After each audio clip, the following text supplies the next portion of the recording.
Radiation is seeping through you right now as I speak. It's hitting your cells, damaging them, and mutating them. What is this radiation? Where did it come from?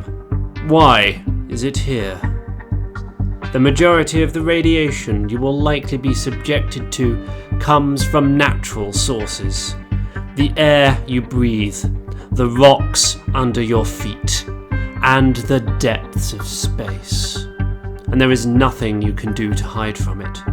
There is no escape from natural radiation.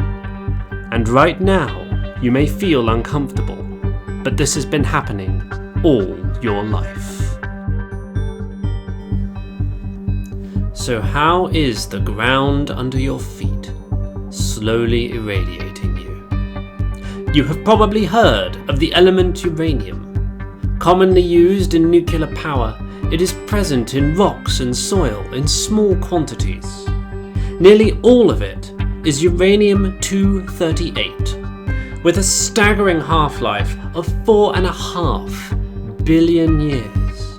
It emits radiation very slowly. And, as an alpha emitter, it can't penetrate your socks, let alone your shoes, or even a small amount of air. Slightly more concerning is what that uranium becomes once it decays. Radon gas. When an element decays, via alpha or beta radiation, it transforms into something else.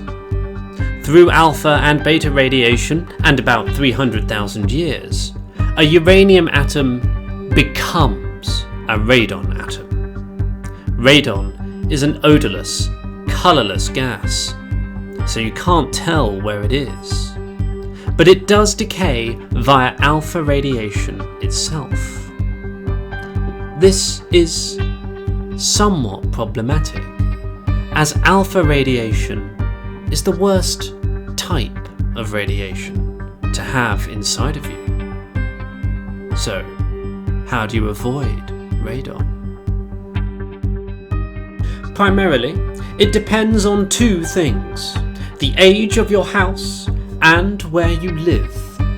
For the UK radon page has this lovely detailed map. As you can see, the areas of the UK most affected by radon gas are the southwest of England. If you're an American, then it's the mid to midwest of your enormous country that you need to worry about. That map is just from Wikipedia, by the way. In addition to you living in a high radon area, you also need to consider your home.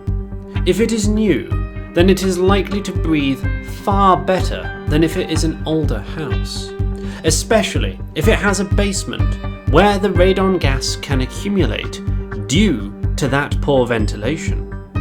If you live in an area with a higher than average radon level, it's probably worth looking at your ventilation.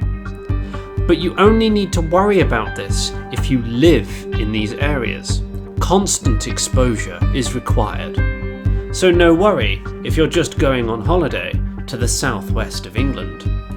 But what might be a problem if you're going on holiday is cosmic radiation. Cosmic radiation is produced in stars as particles called protons travel through the depths of space. Eventually, they will interact with Earth's atmosphere. When they interact, they produce pions, which in turn produce particles called muons. These muons form the cosmic radiation, along with electrons and gamma rays, which are also produced in the atmosphere. And all of them will irradiate you all day long, regardless of where you live. But hang on, why are you more exposed to this when you go on holiday? Flying on a plane will increase the amount of radiation you're exposed to. You're much closer to the radiation.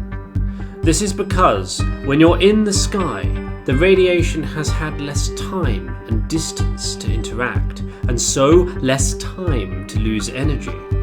So the particles and gamma rays that make up the cosmic background do more damage. However, time is also your friend.